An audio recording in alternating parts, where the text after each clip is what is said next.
Hi, everyone. I'm Ashley Garrett, the outreach coordinator here at Code the Dream, joined here by my coworker here as part of our Juneteenth celebration of education and technology. So, hi, KJ. Thank you for joining me. You can start by introducing yourself, where you're located, your role, and how you got started here at Code the Dream and in the tech field. Absolutely. Thank you for having me, Ashley. It's really good to see you today. My name is KJ, and I am a junior developer at Code the Dream.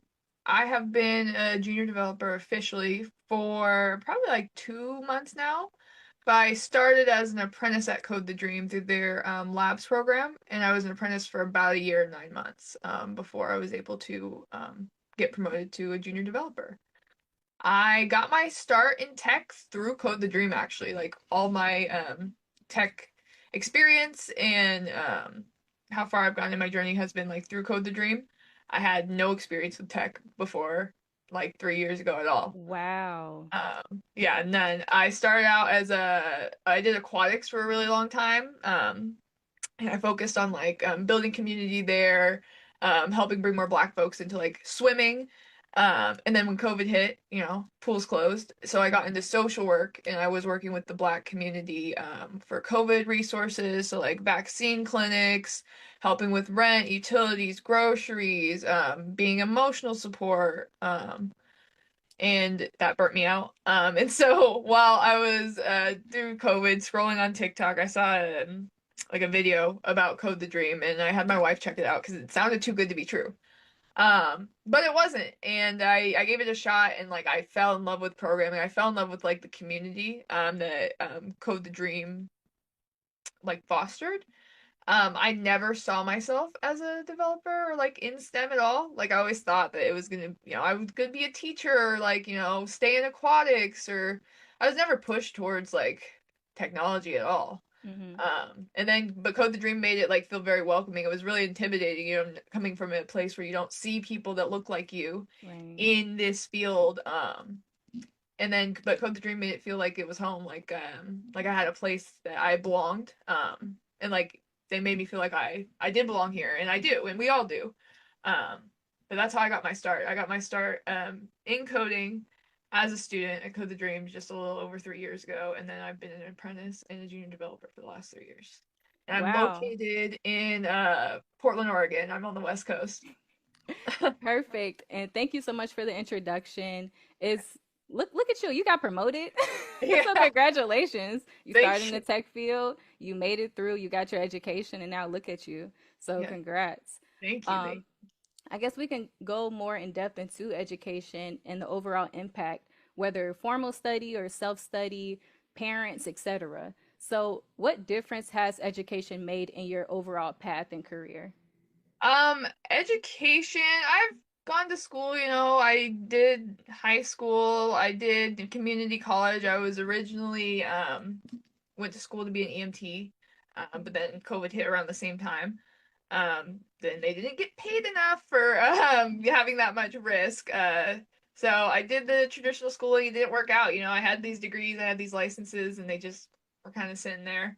Mm-hmm. Um, Code the Dream was like probably one of the best experiences I've had with education as an adult because it's so hands-on and it is so like community based. Like you really get what you put into it, and they really invest in you. And so there's everybody here wants to help you. There's no stupid questions, and like that environment really gave me confidence to like learn Mm-hmm. unabridged, like with no barriers in my way. Um, and it was the definitely the most like influential educational experience I've had like as a total. I'm trying to think if I had any like particular mentors or anything like that in the past. Um, Outside of like Code the Dream, but Code the Dream really was like it was my favorite educational experience. Just the hands-on stuff, the apprenticeship, and being able to like learn that way. And get that hands-on experience that you need out in this industry, it was invaluable. And like I am like apprenticeship first for most things now. Like I don't think I would have said that before, but even like looking back at like my EMT education, like if I would have had an apprenticeship, I think I would have learned better, faster, and it would have been more applicable. So like I'm very pro apprenticeship now. for many things, even like technical things, things that I didn't think you could be like an apprenticeship for, like being a software developer. Yeah. Yeah. Okay, yeah. So, and I love how you spoke about, shout out to Code the Dream, of course. Yeah. And our program has a lot of self-study involved, but a Yes. lot of mentorship as well. Me personally, I had went to the four-year university. And I think where that intercedes is self-study is still important, whether you go through formal education or not, just to keep up with current trends and upskilling and all too. So, shout out to Code the Dream. All Yeah. right. Did you feel like at your four-year university, did you feel like, because I feel like Code the Dream or like apprenticeships are kind of unique in that community experience, like everybody's in it with you, they're doing the same things and they want to like help you succeed. Did you feel that same like community in the college that you went to? Yes, but I feel like you definitely had to work for it. Okay. Some people you have to opt into the community essentially, and you have to just make your way, being cool with the professors and all too, to really experience that community. So it's cool that with your experience here that you were able to just jump in and already have a community built. Yeah. I think community has been like really important in my educational experience in the like past for sure. And it sounds like a little bit for you too. Yeah, definitely. All right. So next, when we talk about the intersection of education and technology, what role can technology play in empowering students, especially those who are marginalized? I think that education is like one of our biggest priorities and should be one of our biggest priorities. It's it's the foundation of everything. If you don't teach somebody how to do something, they don't know how to do it. Whether it's like something as simple as brushing your teeth, tying your shoes, or something as advanced as, nuclear fusion, like education Right. is the roots of the tree. Um, and that goes hand in hand with technology now. Like as we advance and we move forward, people are learning faster. There are faster ways to learn. It's more accessible. And I think that's really where technology comes in, is it's going to make it more accessible if we work it, right? Mm-hmm. There's a big community of people that are being left behind, whether it is due to like inequity, due to finances or location, like whether it is barriers because of incarceration or like location, like being rural. Like there are these big barriers to access Yeah. that I think is going to be a big challenge looking forward. Because if we have the technology that is accessible, that expands our web so far, it reaches out to corners of the world that were never connected. You put tools in the hands of people that never had it, and they're going to do Mm-hmm. amazing things. But we have to make sure that we work it and we get access to everybody. That's where I think education and technology goes so well together. You can learn so much. You have so much at the tip of your fingertips, but Mm-hmm. only if we make it accessible to everybody. Exactly. And definitely bridging that gap of opportunity as well too between them Yes. and people who may have more resources as well. So I definitely agree with that. Evening the playing field and giving everybody opportunity to achieve their goals and overall Yes. desires. Yes. Absolutely. Yeah. So I guess building off of that, what challenges and opportunities do you foresee at the intersection of technology and education? One of the challenges that I mentioned was like access, is that we need to make sure, or like one of the priorities should be making sure that we have the technology in the hands of everybody, right? It shouldn't be exclusive based on your tax bracket or your zip code. Um, Everybody should have equal access to this technology and equal access to learning how to use the technology, right? Just because you Mm-hmm. put a MacBook in somebody's hands doesn't mean they know how to use it. So we need to not only give everybody the access to this technology, but also teach folks how to use it. And then when they know how to use it, they're going to go into their communities and they're going to teach people how to use it. So to keep this ball rolling of like education and empowerment through technology, we have to make it accessible and then teach people how to use it. Um, Opportunities I see, I was just having this conversation a couple hours ago, but one of the big opportunities I see is there's a especially for like black folks, there's a big hole, right, Mm-hmm. in STEM. There's a lack of representation and there's a lack of us in the room. And there is a place for us in the room, especially with how fast technology is moving, to make things that are for everybody, that do represent everybody. And there's a huge, like, especially right now with the growth of AI, there's a huge like opportunity to step into those roles and to make STEM more, diverse, and make STEM have more folks of color, marginalized folks, and people that aren't typically represented but deserve to be here, because this Mm-hmm. technology serves us all and it shouldn't just serve one demographic of people. Yes, I was just about to ask you about AI too, because it's one of the biggest topics right now in technology and the Yes. pros and cons, the challenges versus the opportunities and all too. So it's happy to know your take on that. Yes. Um, yeah, I guess I more thought about this in the sense of AI as well too. Like there's so much opportunity with AI, and just being able to learn things in a way that you actually can learn with your learning style, you know? Like Yes. um, but one of the challenges as well is, let's say, using AI to supersede your own human knowledge, you know, Hmm. and the whole critical thinking is at risk for some students Yes. who are in school right now. Yes. I always say that like AI is supposed to do those mundane tasks for us, right? It's supposed to like do our dishes and our laundry. It's not supposed to make Love that. art. It's not supposed to write for us. And it can, but like it's supposed to make our lives easier so we're free to do those creative things, to do those creative passions. And like I am for anything that makes our lives easier, but we also have to recognize there's a lot that comes with AI. Yeah. Beyond just, the potential loss of critical thinking or like the lack of knowledge. We have to remember what AI is trained on. AI is trained on what humans are trained on, right? All the books and Hmm. all the knowledge and all that stuff that we have that our biases show through, the disparages within our own systems of, sexism, racism, ableism, Right. whatever. AI is also trained on that stuff, so they're also going to have those biases, right? Not only that, and that goes back to like who's in the room, and putting like black people in the room, putting like, Hmm. disabled people in the room, queer people in the room because it makes things more accessible. It gets like another check to be like, hey, maybe we shouldn't let the AI say that. Yeah. Um, but not only like those things and that like it does get trained off of like stolen material. Also like there's like an environmental and like socio like economic standpoint, right? Hmm. We have AI that is taking massive amounts of water that's polluting resources that's heating up areas and they're putting them in like poor communities and communities Right. that can't do anything about it, that can't fight back. And so we need to balance like this push for technology with like ethical and sustainable AI practices, right? It's great to have an AI and it's great that it can do all these things for us, but we need to make sure it's sustainable for all of us, right? Because without one of us, we all can fall. We should take care of the poor. We should take care of people in these areas. We shouldn't push, these environmental impacts and these like displacement on to folks just to have another AI super center. Like we need to have more regulation for that. And so I am pro AI, but I'm pro regulation of AI, and I think Absolutely. too much of it's going to be reactive, unfortunately. But I'm proactive, ethical, sustainable AI, and I think that we can get there. I know that we can if we do it together. You might need to run. Governor, look, state representative. Okay. Yeah, I love how you mentioned too that the systems are trained based off of our own biases as well too, and that's definitely something they'll need to consider as we keep on moving forward with the advancement of AI because it's coming and Absolutely. it's coming fast. Yes, 100%.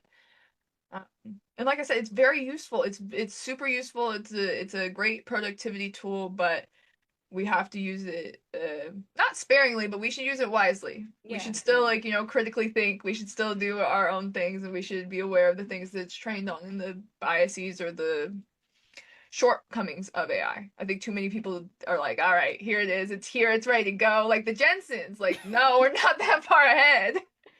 right. But like you said, look, if it can't do my dishes and all and those tedious tasks, well, love it, love it. Yep. My laundry. Can you do that for me, please? Like, that's what I want AI to do. Yes. So I guess stemming off of you talking about the impacts of, let's say, technology, marginalized communities, and such. When we think of education and technology's impact on the Black community specifically, how do you think education and or technology can help in preserving and revitalizing Black cultural heritage and history? Yeah. I think it goes back to one of those things we were talking about earlier of who's in the room. I think that when it comes to technology and STEM as a whole, there's a big gap. There's a big gap for like Black STEM professionals. And I think it leads to a lot of like the biases and the like a lot of these like apps not being built for us. And I think putting us in the room will not only help bring like Black culture to the forefront more so, but also like preserve it when we have Black folks in the room creating apps, um, there's that narrative, there's that perspective, there's that viewpoint, Right. and it's gonna get embedded into that app. And not only like that, once you bring like knowledge into the Black community, like I shop Black, like I like Black apps, like I love it. Like we can preserve our history, we can preserve things that like maybe the mainstream wants to wash away. Not only having like a physical copy of it, because like yes, keep your physical copies, physical Hmm. media is like king, but Yeah. also having like that digital, that digitized file that it's there forever. And it doesn't matter if there's a fire, if there's an earthquake, like it's there forever and you can share with people. And I think that that's another big like that's a big point of like technology, like bringing Black people like into that realm more, is that we can share like so much history, especially like the Americas, like 400 years of slavery. So many people were displaced across like the nation, across like the continent. Absolutely. But you have like sites like Ancestry and like other, I don't use Ancestry too much, but there are other like sites like that that preserve history and like allow you to share. Hmm. And like I remember when my dad was really into Ancestry, he was able to go all the way back through documents that other people had shared to find like our first ancestor that was brought to America enslaved. Wow. Yeah, and so like, I would have never been able to do that like if technology wasn't here. And I think that is like indicative of like what technology can do. It can show things that were, hidden or obscured from history. It can connect people more. And I think that when we bring Black folks like into the room, into the space, not only are we going to bring that connection, that community, we're also going to like help alleviate some of those disparities that are felt when marginalized folks are not in the room, for things that like we are using. Like we use apps like this. We use Facebook, we use Instagram, we use, DoorDash, we use all these different apps that are created, and we should think about like who's in the room when those apps are created. Who is this meant for? And I want it to be made for and meant for people like me. Yes. I never really thought about that and having, Black folks in the room when apps are created because you're right. There is a perspective that is within that may not be apparent, but it is based off of our experiences as a Yeah. collective. I always had this idea. It was, y'all, hold on. I always had this idea, and it was about like Google and Google Maps. And sometimes when you're driving through like what may be labeled as sundown towns and all. And it's like, is it a way just to direct me right onto the highway? Like just to keep me going on Yes. the highway. And people don't Yes. really realize that and the impact that it can have on communities like ours. So Mm-hmm. just those ideas, only us having those experiences could bring that to the forefront. 100%. And that is a great idea. Like a little green book, but for Google Maps.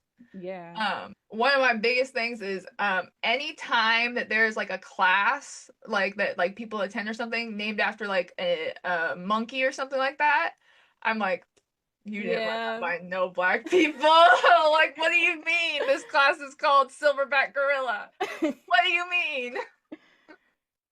Yeah, so just those things. And I love how you mentioned ancestry too. I had recently did it not too long ago and was able to find some pretty historic documents. Yes. Like you said, connected to those who also put information into ancestry and were also a part of our bloodline. So, Yes, absolutely. And it just like it's the stuff that's not mainstream, right? Because there's a lot they say that the winners write history. I think that's really harsh, but mhm. I think that a lot of folks who were um disenfranchised, history is like lost and it's scattered, and like the technology is the way for us to like regain that, to learn things. Like there are so many things that I know about that I would have never known about because it was never in my high school history book. It was never in like any Yeah, history book that I read about. I had to find that information online through Black resources. And I wouldn't have been able to do that without that like intersection of technology. absolutely. Yeah, especially at like current attempts to take away Black history in classrooms too, Mhm. it's really imperative that we continue to preserve Yes. our history within classrooms, but also, as you mentioned, technology. I follow so many Instagram pages and TikTok pages that just Yeah. talk about Black history you Yeah. otherwise wouldn't have learned about in school. So, Yes.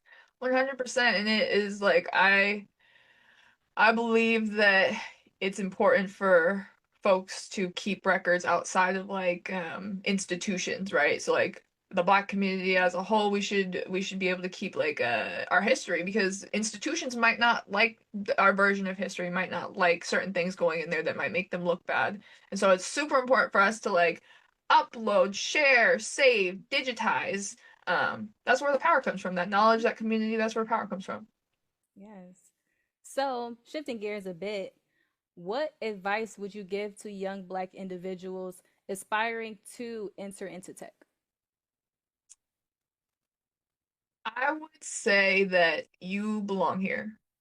110%. You might look around, you might not see a lot of folks that look like you, but you belong here. And you will thrive in this space. You already have the skills that you need to thrive in this space. You have the logic skills. You have the problem solving skills. You have the tenacity. You already have everything you need to be here. So take the leap. Go for it. Do it. You belong here, and don't let anybody else tell you otherwise. Absolutely. And me personally, I'm not as much of a tech person as you, KJ, but one thing I can say, my first job out of college was a tech sales job.